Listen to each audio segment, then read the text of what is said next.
When someone abandons himself to being a victim, he's going to have to be one. With an IQ of 136, Kemper is now the prison's best reader of books for the blind. I'm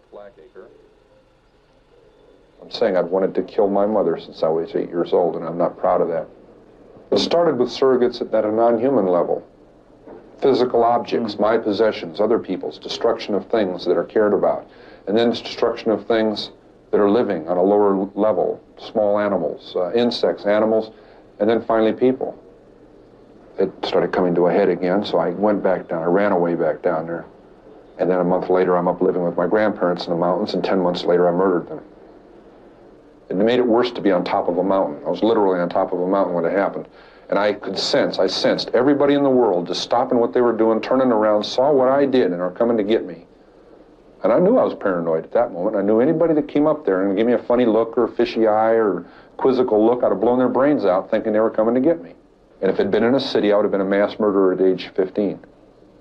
I would have killed until they gunned me down. I wouldn't have been able to reason my way out of it. I was scared to death, and I was violent. I felt my back hit that wall. I was the rabbit that always ran, that always backed away, always burned his bridges. And suddenly there weren't any more, and my back hit that wall, and I came out screaming and kicking and shooting. He was released to the one person that authorities at the state mental hospital recommended he never see again. I got paroled to my mother. Atascadero decided that I didn't never need to talk to her again at all. Don't give her a Christmas present. Leave her alone. She got her pound of flesh out of you. I wasn't sniveling about my mother to them. I didn't like to hear what they had to say about her. She went through 3 husbands like a hot knife through butter. 4 months after I was out, I was back into the fantasy bag. My first date was an absolute disaster. It wasn't her fault. You know? And I didn't blame her even then. I'm saying it was a terrible tragedy, but boy, she didn't ever talk to me again. It was awful. It wasn't sexual or grabbing at her or anything. I was just such a dork, taking her to a John Wayne movie and Denny's. It's terrible. I'd never been on a date. At 16, that was cool, you know. I'd never been on a date, you know. I was locked up since I was 15.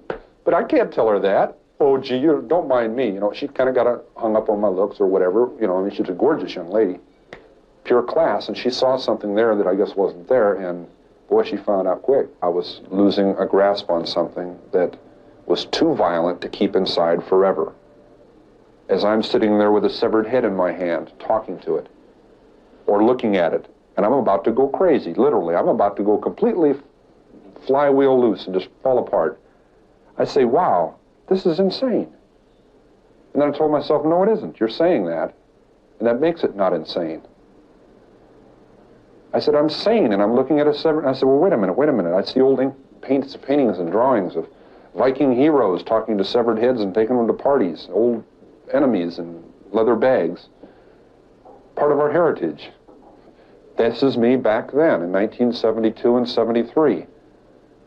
Unable to live with the fact that I just stabbed to death and cut the throat of an innocent young woman. Innocent in the sense that she did not plan on that happening. She didn't do anything specifically for that to happen to her. Yet she was a very active participant in her own death. And in my memory of that, she was 19 years old, and her roommate in the trunk who died right after that was 18. I didn't go hog wild and totally limp. What I'm saying is I found myself doing things in an attempt to make things fit together inside. I was doing sexual probings and things. I mean, in the sense of striking out and reaching out and grabbing and pulling to me, but appalled at the sense that it wasn't working.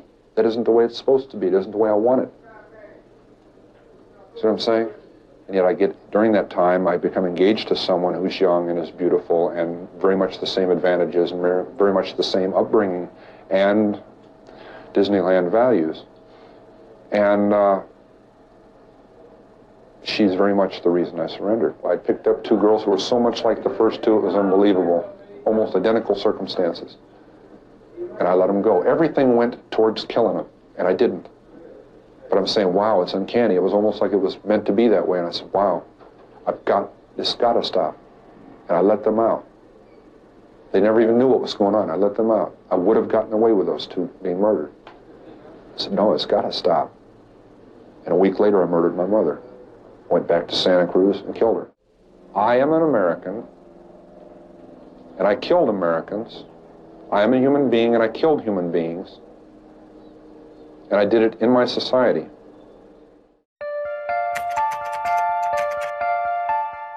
You were able to appear like an ordinary person, non-threatening to... I lived as an ordinary person most of my life, even though I was living a parallel and increasingly sick life, other life. One victim let me back in the car. I locked myself out. She opened the door for me. My gun was under the seat. What in the hell am I doing telling you that? Am I a masochist? Am I looking to be tormented further? I'm trying to show you just how awful this got, how commanding these rages got. I was raging inside. There was just incredible energies, positive and negative, depending on a mood. That would trigger one or the other. And outside, I looked troubled at times. Other times, I looked moody. Other times, perfectly serene. Not very sane. But again, people weren't even aware of what was happening. You were involved in the campus because your mother worked there. Yes. I was also involved in killing co-eds because my mother was associated with college work, college co-eds, women, and had a very strong and violently outspoken position on men for much of my upbringing.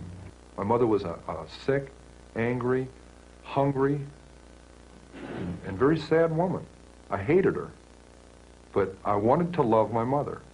And I watched the alcohol increase. I watched her social life drop off. I watched her get bizarre. She had terrible pain from her life, earlier life, her upbringing, a failed marriage with my father. I'm a constant reminder of that failure. I hate to distill it down into such, into one-word realities like that. There's a lot that leads into that happening, but that is what happened.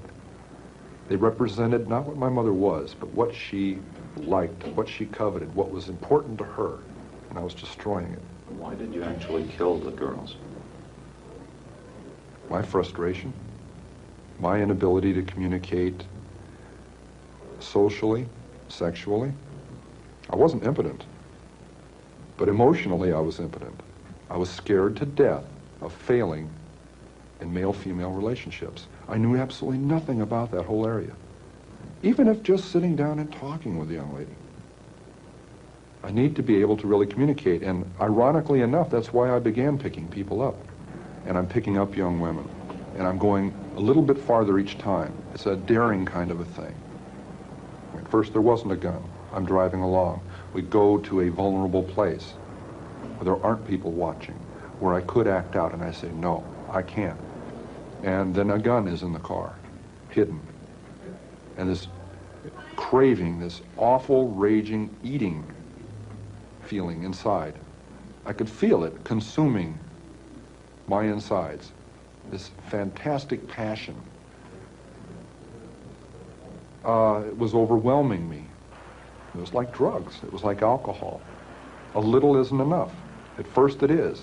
And as you adjust to that psychologically and physically, you take more and more and more. It's the same process. So it finally came down to the thing of, do I dare bring this gun out? Already realizing if that gun comes out, something has to happen. It was going to happen. I didn't see it then, but it was going to happen. I was playing a dangerous game with a loaded gun that got us all. When that gun was pulled out, I launched it out. I had it under my leg, out of sight, parallel to my leg in the seat.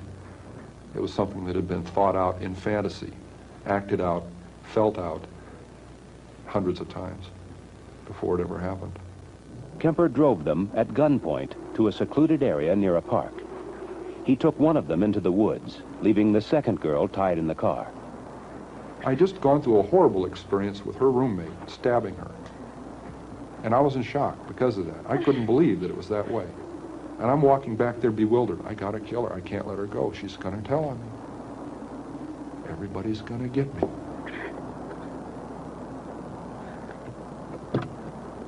She sees the blood on my hands. What are you doing? She pulled back and she gasped. And I think, whoa, I don't want her to know what happened. I said, your friend got smart with me. She'd been getting really smart with me a lot, but I never hit her. I killed her, but I didn't hit her. I said, your friend got smart with me and I hit her. I think I broke her nose. You better come help. She's about to die. Why does she have to know that? I couldn't deal with telling her that. And when I attacked her, she didn't at first realize what was happening. It didn't go through. She had very heavy coveralls on. It knocked her right up into the lid of the car, but it didn't pierce the clothing. So it wasn't that swell a knife anyway. I went out and bought a pawn shop huge knife. And I kept on just mindlessly attacking. She falls back into the trunk. I just killed a young woman. I slammed down the lid of the trunk. She isn't dead, she's dying. And I panicked. I thought, I just locked the car keys in it, because I can't find them in my pocket. Oh my God, I locked them in the trunk. I'm kicking on the trunk lid and yanking on it. Oh no, I don't believe this. I started to run, and I tripped over the gun that I'd had in my pants that I had totally forgotten was there. I stopped. I said, stop and think. I collected my wits. Check all your pockets. I picked the gun up. I stuck it back in my pants, now remembering I had one. I checked all my pockets, and there's the keys in the back pocket. I never put them in my back pocket. I thought I was pretty slick, and went and tripped all over myself. That first 2 murders, the first 24 hours, there were 3 clear times I should have been busted, and I wasn't, because 3 different individuals or 3 different groups of people got scared and minded their own business and looked the other way. I was picking up some very lovely young women. You know what we were talking about as we're driving around, almost as often as not? This guy that's going around doing this stuff. And the second they started talking that, they didn't realize it, but they were getting a free ride. I couldn't touch that with a 10-foot pole, I swear. You know, but they'd be telling me what all about this guy, and they're comparing notes and speculating on what he looks like, how he carries himself, why he's doing this stuff, telling me about it. So how come they get in a car with somebody at that time? She judged me not to be that guy. I didn't look like him. It was getting easier to do. I was getting better at it. I was getting less detectable. I started flaunting that invisibility, severing a human head, 2 of them, at night in front of my mother's residence, with her at home, my neighbors at home upstairs, their picture window open, the curtains open, 11 o'clock at night, the lights are on. All they have to do is walk by, look out, and I've had it. Why did you keep the heads? Why did you cut them off, and why did you keep them? Something out of my childhood. I could put it on an incident. I mean, my father chopping the heads off of our 2 pet chickens, and my mother insisting that I eat them for dinner. You know, we could say it was something that simple. I don't think it was. Now, my dad heads out back with a hatchet. I got on my bike and I tried to stop it, I remember that. I got on the bike, rode around the block. I was crying. I haven't talked about that for a lot of years. I'm sure that may have implemented something, that may have gotten something rolling, but along fantasy lines, but it took a lot of years of development along those lines to really get off. But how are you able to, in 1 minute, have someone's head in your hands, and very shortly thereafter? Living through a fantasy, however that would relate to that severed head. And then 5 minutes later, I'd put that away, and there'd be a knock on the door, and I'd put it away and answer the door. And the landlady would be there, and we'd discuss it. Discuss what? Reality. Her reality, not mine. Some people go crazy at that point. I felt it. It was one hell of a tweak. I mean, to just flip out and not know where I was. To be walking up the stairs with a camera bag that belonged to a young woman that had her severed head in it. Walking up to my apartment, past a happy young couple coming down the stairs who nodded and smiled at me as they went by. Good evening. And they're going out on a date where I'd love to be going. And I'm aware of both of these realities, and the distance between those two is so dramatic, so amazing, so violent, that really, I could feel the wheels squeaking inside. That was really pulling on it. And I imagine at that point some people break. But I didn't literally go insane. I didn't get lost. And all this time, Kemper was able to seem normal. He even hung out at a bar across the street from the courthouse, making friends with policemen, trying to pick up information. They'd buy me a beer, I'd buy them a beer. Casual relationships, but I was poking around a little bit trying to find some things out. I knew they wouldn't be privy to hot information, but there were some things that were bothering me, like were there any speculations on how they were dying. Did the cops like you? Like I said, a friendly nuisance. I got in the way, and it was deliberate. Again, friendly nuisances are dismissed. How did you get the knowledge to outsmart the police? Watching television, believe it or not. Joseph Wambaugh, police story. Got some tremendous insights into not just the gimmicks, the actual things, the tidbits that he would pick up from their procedures, but the mechanics behind that, the logic behind it, was I would not allow myself to walk into even a potential trap of behavior. And one of those was talking about those crimes too much to people, initiating conversations about that. There was a memorial service for 2 of the victims. Yes. Were you tempted to go? Yes.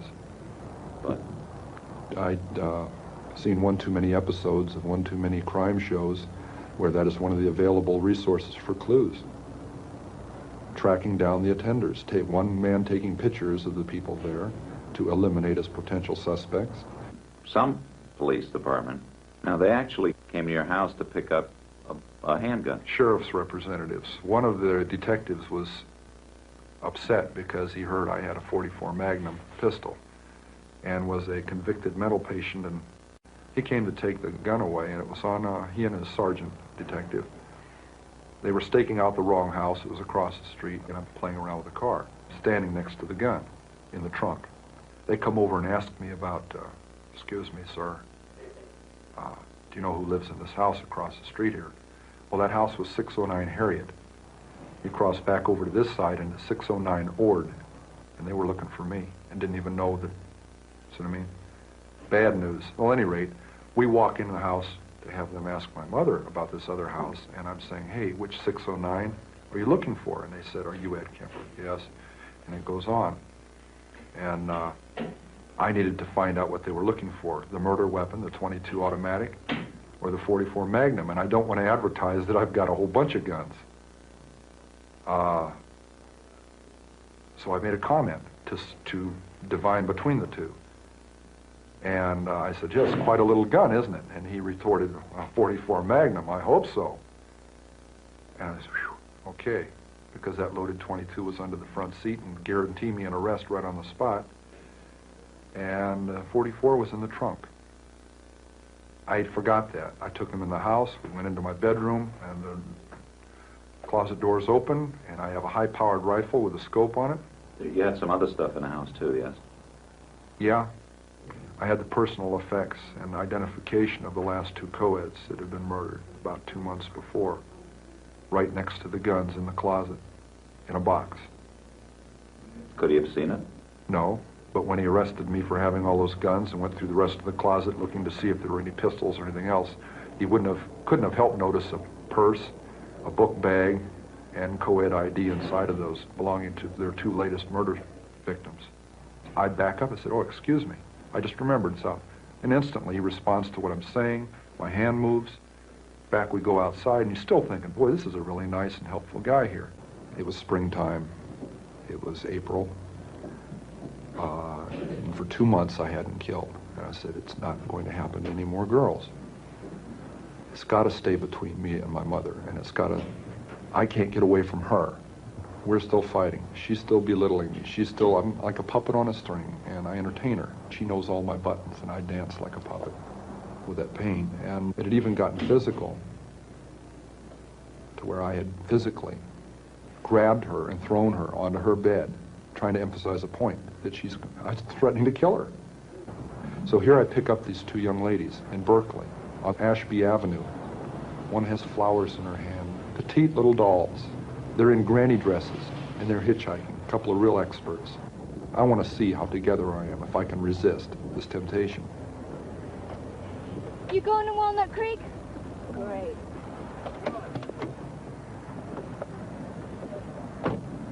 And they get in my car. They want to go one way. I know they need to go the other. If they go the way they're insisting on, we're headed right back out to where the first two co-eds were murdered. And I'm saying to myself, oh my God, all I got to do is relax and they'll take me to their death. I've got the gun in the car, the same one I've been doing it with. I insisted. As gently as I could, I took them where they needed to go, to their college.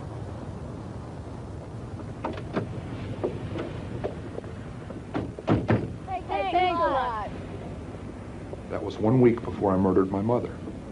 I said, she's got to die, and I've got to die, or girls like that are going to die. And that's when I decided I'm going to murder my mother. I knew a week before she died, I was going to kill her. And she went out to a party, she got soused, she came home, went to sleep. I was woken up by that, came out, I walked up to her bed, she's laying there reading a paperback, as many thousands of nights before. And she said, oh, I suppose you're going to want to sit up all night and talk now. Shit. I looked at her, I said, no. I said, good night.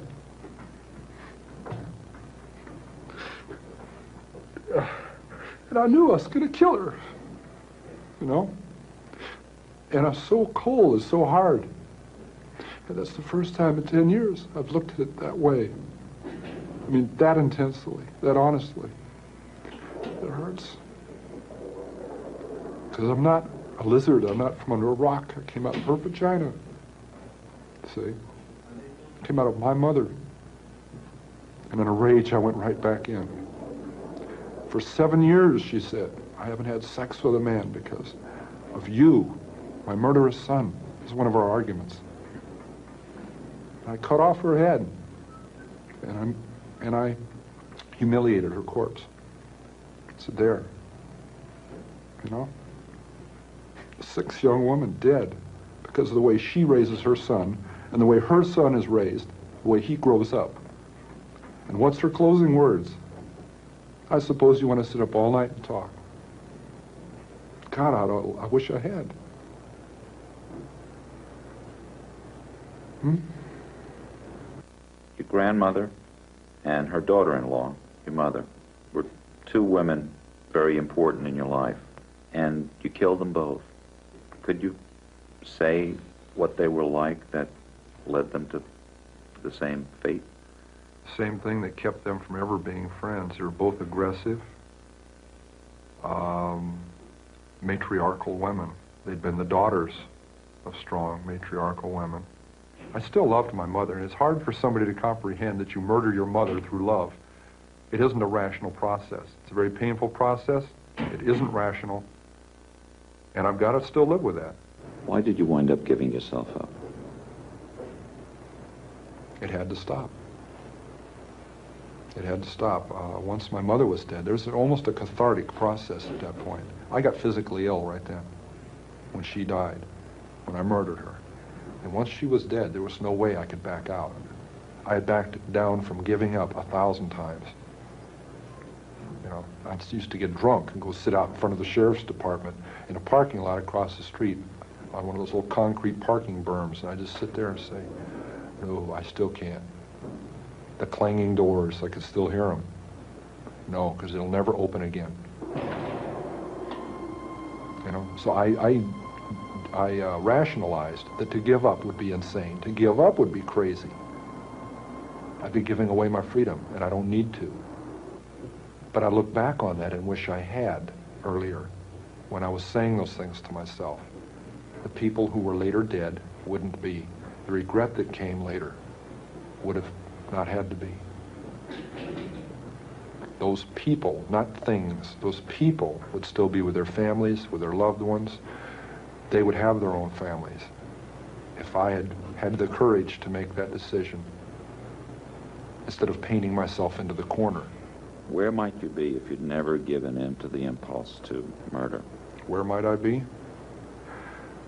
If my parole had been successful, I believe I'd be married, I'd have children, I'd be heading toward my first grandchildren.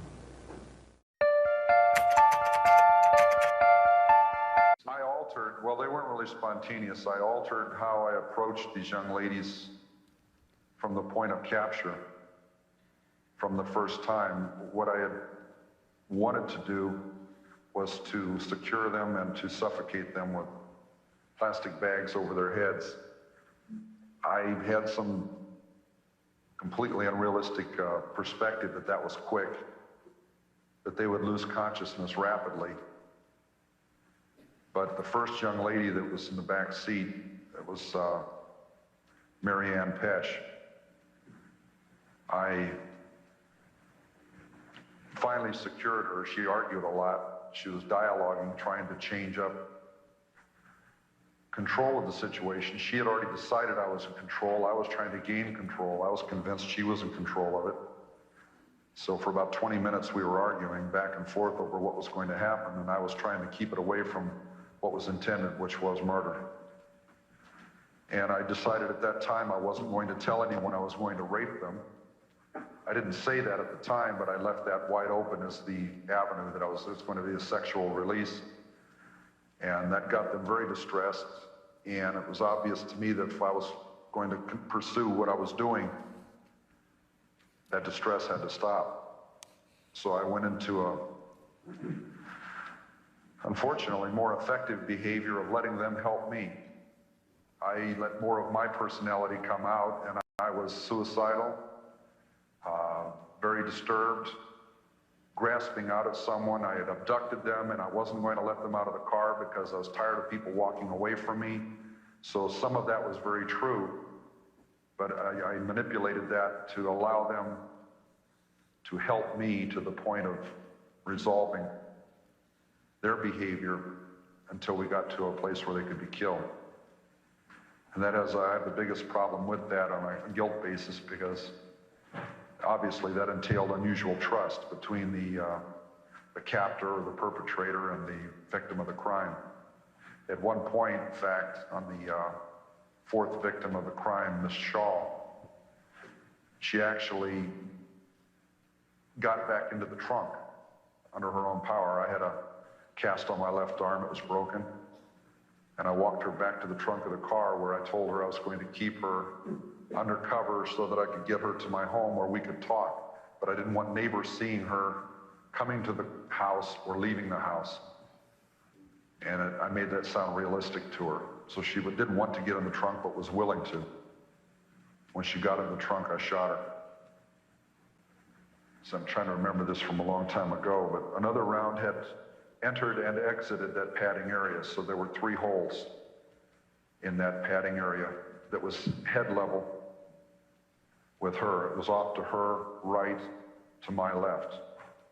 She was moving about in the back quadrant there, trying to avoid the shots. That wouldn't have happened. I realized if I'd never done it, it wouldn't have happened, but well, my original intention was to make it very quick and neither one of them to be aware of what was happening, and it was not to keep them from stopping the crime, it was to keep them from suffering. I had a real bad problem depriving people of their lives. It wasn't the aspect of killing them, it was the aspect of possessing their bodies afterwards. So it was almost after an effect, evicting someone from their human body. And I'm sorry it sounds so cold, but that's about what it analogizes. At the time, I wanted my case to look like random killings, unrelated. As you know, there was no real understanding of serial killing at the time. And when I told the police, they asked me how many people I thought I could have killed in the fashion that I did out of the approximately 1,000 individuals that got in my car over a 3-year period that I was out there. This being a hobby, a side hobby of mine, I'm just driving around. I love to drive and picking up anybody who wanted to ride. And then later on, focusing on more difficult cases, people I was convinced wouldn't want to get in because I'm a single male young adult, two-door car. They're not going to want to get in and ride with me. I made that a challenge, almost like a chess game. And the more clever they got about checking me out ahead of time, the more clever I got about appearing innocuous and in a hurry and a businessman. And the best one for assuaging that last check of me was just to glance at my watch and look slightly irritated and, oh, well, I guess I can stop and give this person a ride. It seemed to have a very positive effect. even with the most sophisticated hitchers, which included the Passion Lucchesa girls, the first two victims. So really, you're a psychologist in your own right from the standpoint of how to size up people, how they'll respond to you. How about sociologist and at a very lay level? A psychiatrist is looking for pathology. I was looking for ways to influence people. Yeah, okay.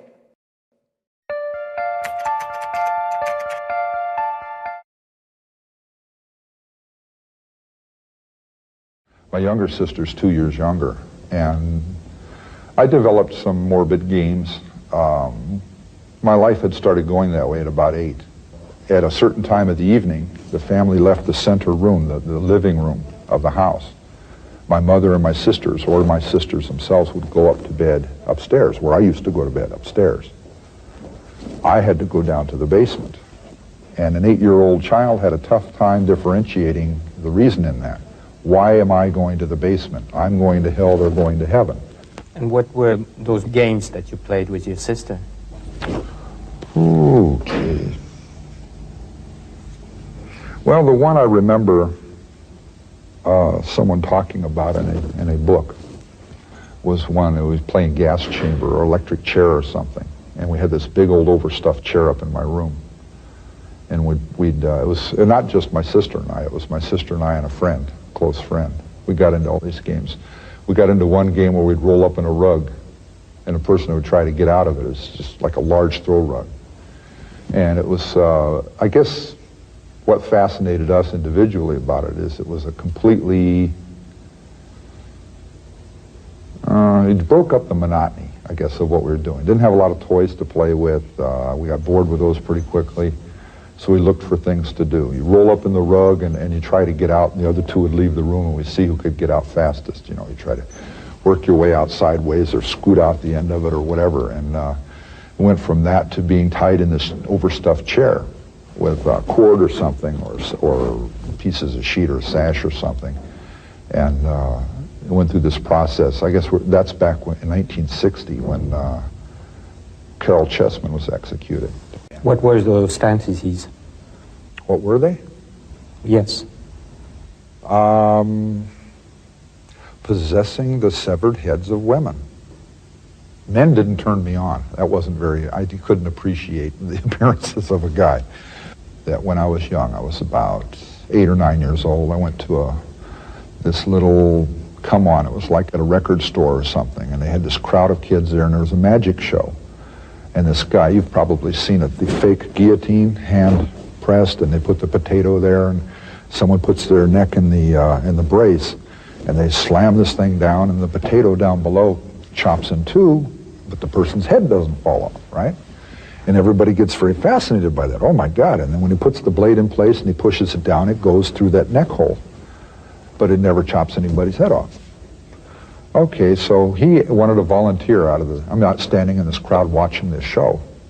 And he wanted to volunteer out of the audience. And some quite beautiful little 16-year-old girl gets up there and it's a big laugh and you're all giddy and stuff. And I started getting caught up in this. I said, wow. Right at that moment, I departed reality because logically, I should have been able to ascertain that that could not happen. You're not going to get away with chopping somebody's head off in the middle of, in the middle of Helena, Montana, the capital city. But the concept of it was so raw and it was titillating. I says, wow, gee, I gotta watch this. And he had her girlfriend come over and put her hands there to catch her head so it wouldn't fall in the basket, you know. And he was making jokes about this. I got caught up in this interplay between normal concerns. You don't want to get a bump on her head. Well, hey, if you're chopping her head off, it doesn't matter, right? And this is catching in my mind somehow, and I'm saying, wow. The first time, okay, the two girls were killed around 6 p.m. By 11 the next morning, they are both completely gone out of my life, physically, all right? That's not even 24 hours. The third murder, which is the second incident, okay, I'm in the middle of trying to get my record sealed, right? Thursday night, I killed her. I took off Friday. I didn't go to work. I called in sick, took CTO, all right? Dismembered her body, got rid of her body, but kept her head in her hands because they're identifiable. They're highly identifiable. I kept those at the apartment, okay? That Friday night, Thursday night I took her. Friday morning she was dismembered. Friday night she was disposed of, right? Saturday morning I left, right?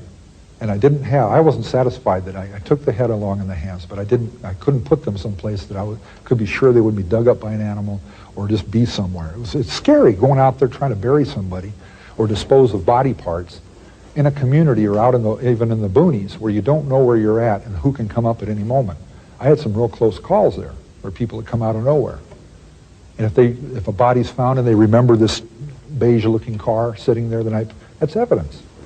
So it was very, very hard to get rid of this stuff. So anyway, Saturday morning I went to see the psychiatrist in Fresno. Saturday afternoon I saw the other one. Saturday evening I'm with my fiancée and her family over in Turlock.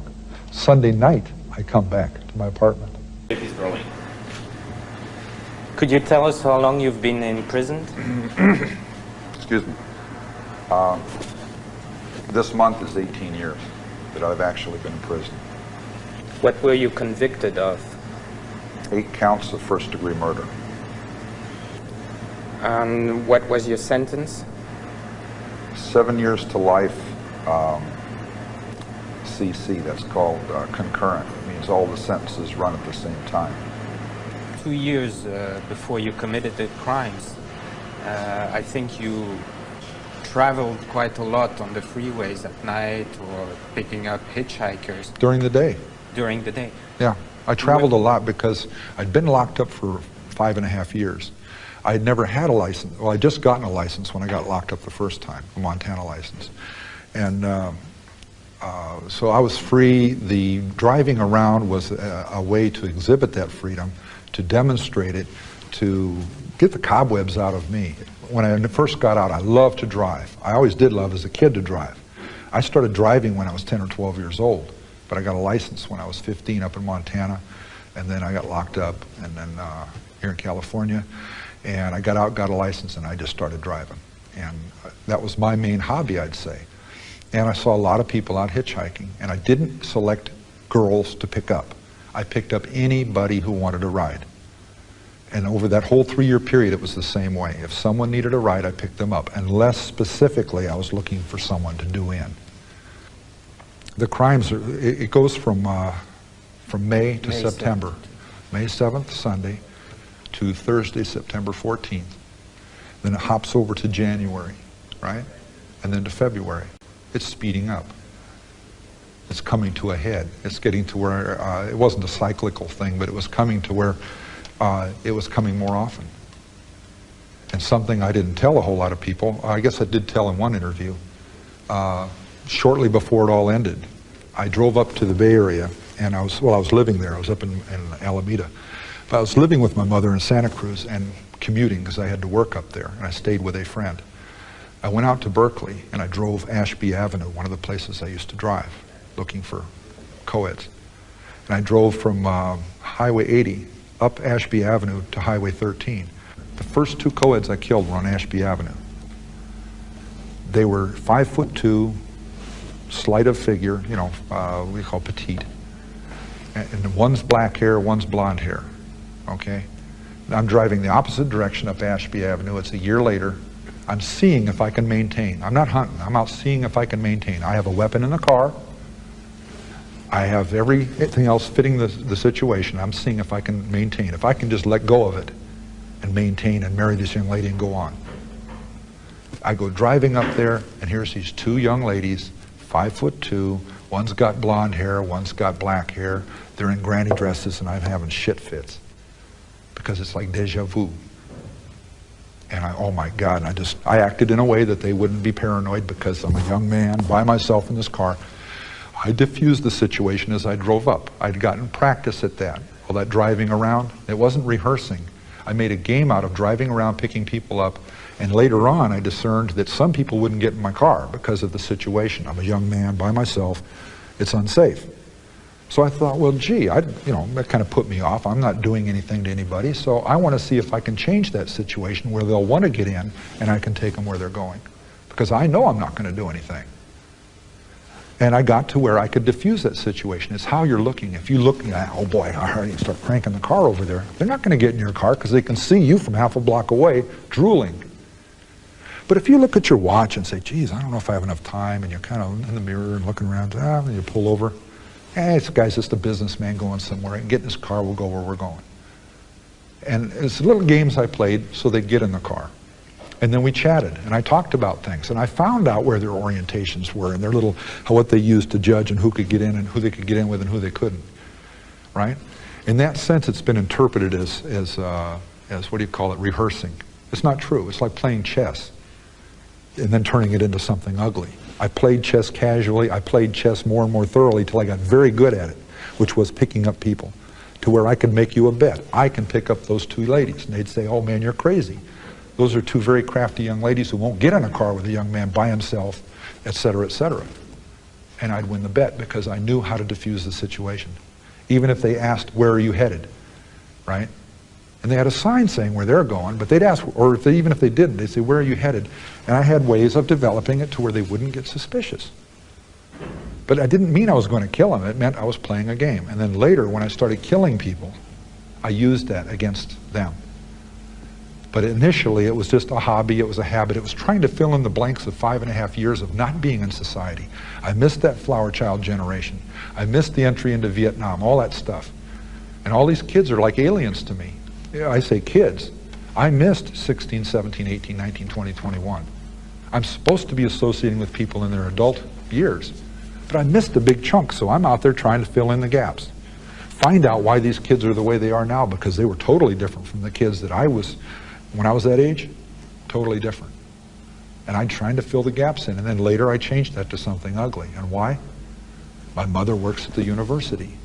My mother won't introduce me to any young ladies at the university because I'm like my father, and I don't deserve to know any of those young ladies. So here she is holding these little girls up there as too good for me. Very special. If anything, I was destroying icons. I was hurting her without her even knowing it. Again, it's that picayune, little petty, ineffectual, I'm getting back at you, but I don't have the heart to tell you what I'm doing. See? Why would I admit those things on a camera? That's embarrassing. It's humiliating. And how would you select your victims? Were they... I didn't select them. It was random. And it was also the development of the passion. If I was drove, they died. Like the last two victims. I was so pissed I'd have killed anybody that got in a car. You said you had a lot of sympathy and empathy towards Marianne Péché when you talked to her. But isn't that strange to say that after you had killed her in such a brutal fashion? There was a draw. There was a draw to the young lady. It was haunting. I'm not saying I had compassion toward her when I talked to her. I tried to remember what we talked about. In fact, I think what I said about her is that she epitomized what really drove me. She was a haughty young lady. She's kind of stuck up, distant. I look back on it and I see a girl that was not beautiful, she was not plain, she was somewhere in between, and she was caught up in that beauty thing, like kids in the valley are, okay? Valley girls, trying to make something of themselves and exploit little attributes they have and to downplay other ones. And she was playing Little Miss Distant with me. And her friend was very open and her roommate was very open and very country girl talking and stuff. And it's sad because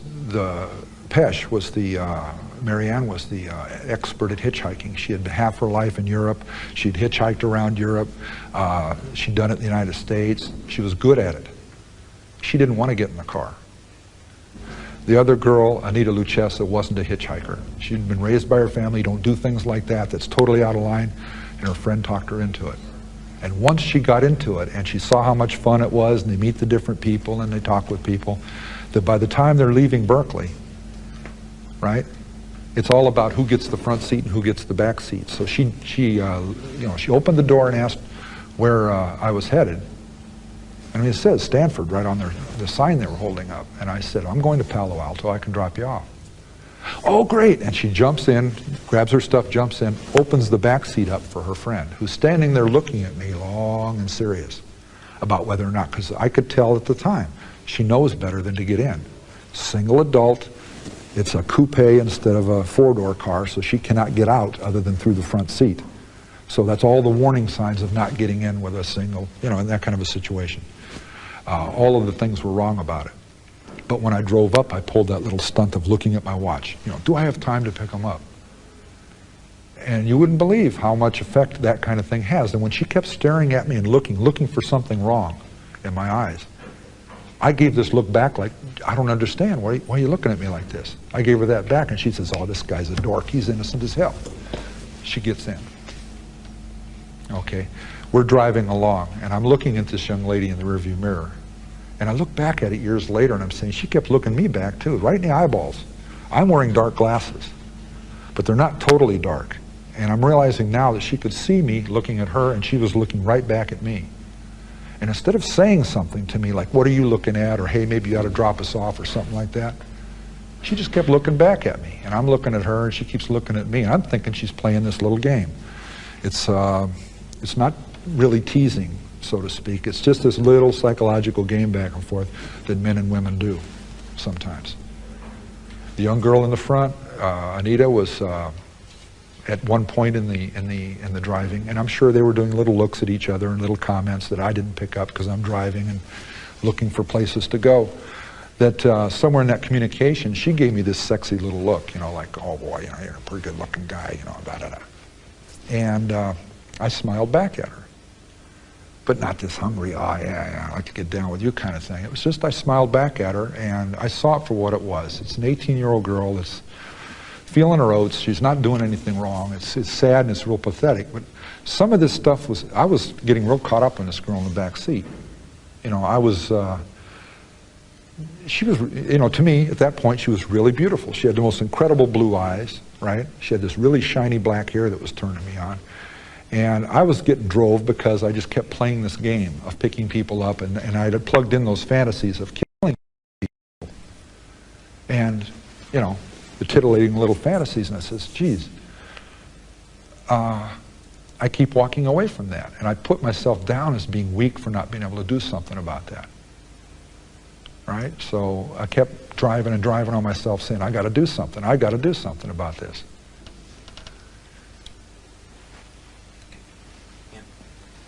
How were you feeling while you were killing? What? Well, he said especially the first two, which were very messy. It was a shock that first time. That horrified me. I did everything stupid, everything wrong, if I were trying to get away with it. It was just really, really dumb. The knife I fell back on, that was a fallback position. I was trying to smother her. That didn't work. And she was struggling against that and arguing with me about it. And I got frustrated, and I reached in my pocket. I had that folding knife, and I pulled it out. And for a lot of years, and I made a point of saying back then with the investigators, when I pulled the knife out and locked it into place, it clicked. And she said, what's that? That's a quote. What's that? And she was kind of like a naggy kind of thing. What's that? And I couldn't figure out why she said that. Like, it's not that big an impact, a little clicking sound behind her, you know, amongst what's going on, and it hadn't been murderous up to that point. It had been an aggravation, and I had her tied up, or handcuffed. And it took me years for it to dawn on me, trying to look at it from different points of view to understand these things, why she said that. You know why she said that? Because I had brandished this gun. And I had cocked it once, and it clicked. So in her mind, very possibly, I had pulled the gun out and was going to shoot her. So she said, what's that? And thinking I've pulled the gun out now and I'm cocking it. Not realizing I'd pulled a knife out. I still had the gun in my pants. I stabbed her. She didn't fall dead. You're supposed to fall dead. You're supposed to go, oh, and fall dead. I've seen it in all the movies, right? Doesn't work that way. When you stab someone, they leak to death. They lose blood pressure, and you stab them more and more and more. You complicate it many times by where you're hitting, the pain you're causing, and the aggravation of the person involved, plus whether or not they leak a little faster. It wasn't working worth the damn. I stabbed her all over her back, and she even turned around. I stabbed her in the side and in the stomach once. Why? As she turned around, I could have stabbed her through the heart. But her breasts were there. And it actually deflected me. I couldn't see stabbing a young woman in her breast. That's embarrassing. I didn't say that to them back then, I don't think. I may have. But that's humiliating to admit that I was that affected by her presence. I stabbed her in the belly. That had to hurt worse. I didn't do it to make it hurt. I was trying to shut her up. And she ended up getting her throat cut. And I learned the term ear to ear, what that meant, because that's the way it went. And she went out of it completely right then. She lost consciousness and died probably just moments after that. But I just backed up out of the car. My hands are covered in blood, and I'm saying, oh God, I did it, I did it, I don't believe it, I did it, shit, I've done it. Now I got to kill the other one. And toward the end, when I picked those two girls up, and I said they were just like the first two, like Marianne Passion and Anita Luchessa, who'd haunted me all this time, and now two more just like them get in the car.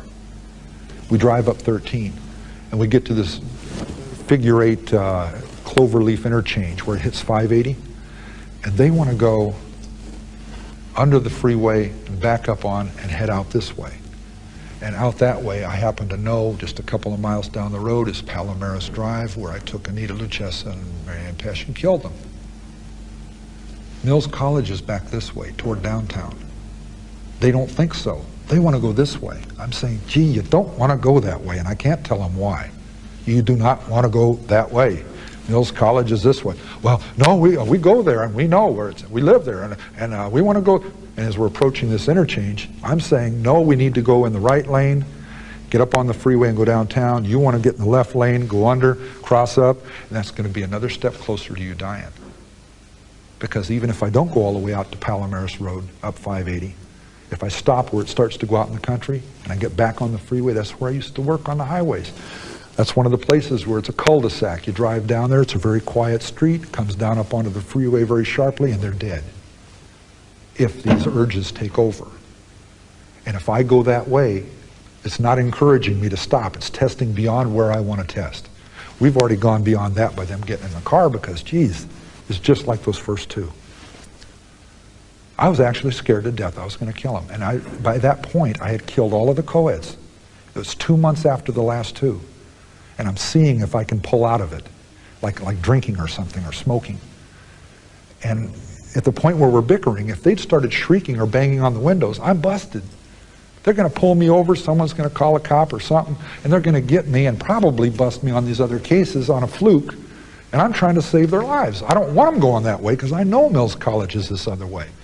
They get scared shitless. And, oh my God, we shouldn't have gotten this guy's car, and they're getting all puckered up, and I said, just bear with me, be patient. If I'm wrong, we'll get on the turnoff, we'll go right back around, we'll take you out your way. But I know it's the next turnoff or the one past it, this way, downtown.